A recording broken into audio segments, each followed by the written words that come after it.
브레스트 소노그래피 스캔 수업을 시작하도록 하겠습니다. 브레스트 스캔을 시행할 때 가장 기본적이고 임상에서 꼭 필요한 내용을 위주로 준비했고요.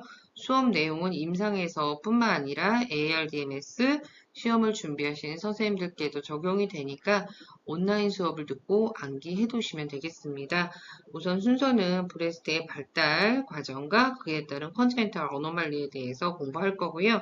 가장 중요한 호르몬 변화에 따른 브레스트의 변화에 대해서도 공부하실 거예요. 또 아나토미와 소노그래픽 아나토미, 림프노드에 대해서도 공부하실 거고, 스캔 메소드는 환자의 포지션 또는 쿼더런트 아노테이션 보실 거고, 뉴 테크놀로지가 또 같이 들어가게 되는데요. 이것도 중요한 내용으로 보시면 되겠죠. 또 내가 어떠한 리전을 발견을 했을 때 바이라드 등급을 어떻게 줄 것인가에 대해서도 공부해 보도록 하겠습니다. 지금부터 브레스트 스캔 수업을 시작하도록 하겠습니다. 첫 번째, 유방 발생학에 대해서 공부해 보도록 하겠습니다. 브레스트는 엑토덤이라고 하는 외배업 조직에서 발생하게 되고 임신 4에서 5주차 사이에 한 쌍의 만머리 리치 또는 밀크 라인이 발생하면서 만머리 버드를 형성한다라고 보시면 돼요. 이 만머리 리치의 범위가 중요한데 그림에서 보시는 것처럼 그로 인해서 엑실라로 익스텐션 되면서 발생을 하고 이때 컨제니탈 어브노말리티가 발생하게 되는데 그건 뒤쪽에서 한 번 더 다루도록 하겠습니다. 여기서 중요한 거는 만머리 리치라는 단어, 또 동의어, 범위가 중요하게 되고요.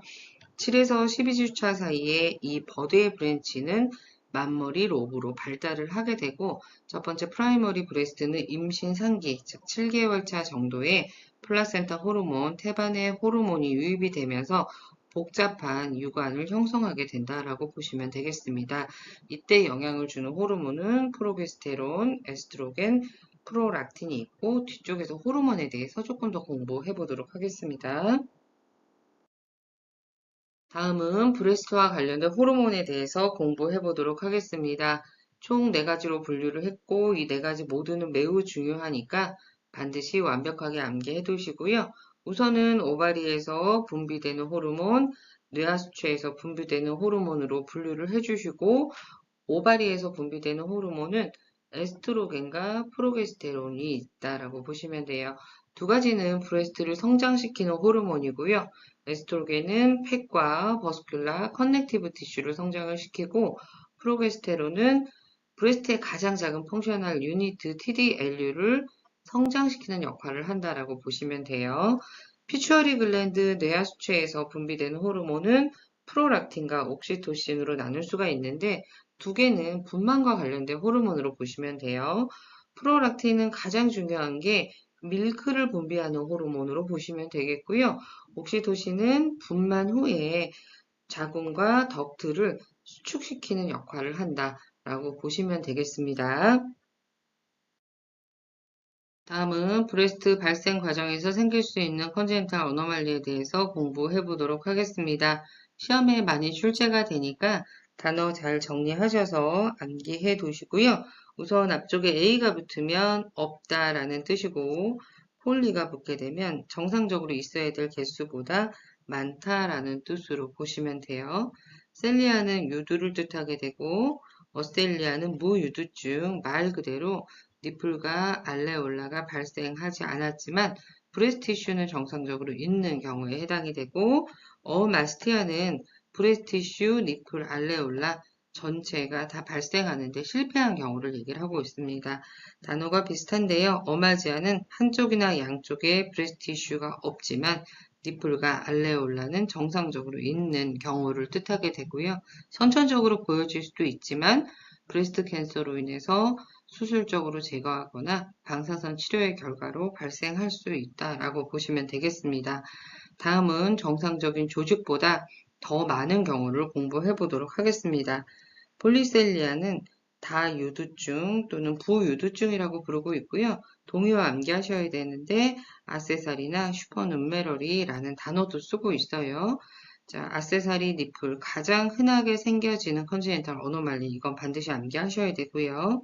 폴리마스티아는 우리가 흔히 얘기하는 부유방이라고 부르죠. 액세서리 또는 슈퍼넌메러리, 브레스트 티슈라고 부르고 있고 가장 많이 생겨지는 위치 이것도 암기해 주셔야 되는데 엑실라 쪽에 가장 많이 발생한다라고 보시면 되겠습니다. 단어가 낯설기 때문에 조금 헷갈릴 수도 있는데 완벽하게 단어 암기해 두시면 되겠습니다.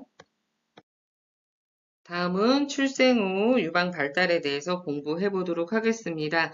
이 파트에서는 낯선 단어가 많기 때문에 단어 정리하시고 공부하시면 조금 더 쉬울 거고요.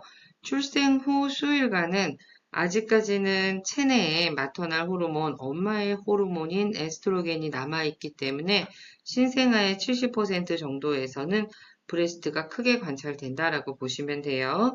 위치스 밀크는 기유, 또는 마유라고 부르고 있고요. 콜로스트롬은 초유라고 보시면 돼요. 초유와 비슷한 위치스 밀크가 분비가 될 수 있다라고 보시면 되겠습니다. 퓨버티는 사춘기로 보시면 되고 퓨리퓨버티 사춘기 전의 아동에서는 로브는 발달하지 않았으나 덕트가 관찰이 되는 단계로 보시면 되겠고 텔라치는 초경으로 보시면 돼요. 우선 초경을 한 이후에 사춘기 청소년에서는 각각의 에스트로겐과 프로게스테론 분비가 폭발적으로 나오기 때문에 브레스트 안쪽의 글랜듈라와 덕트의 성숙과 성장이 관찰이 된다라고 보시면 돼요. 이것을 그레이드로 나눈 것을 우리가 테너 스테이지라고 하고 있습니다.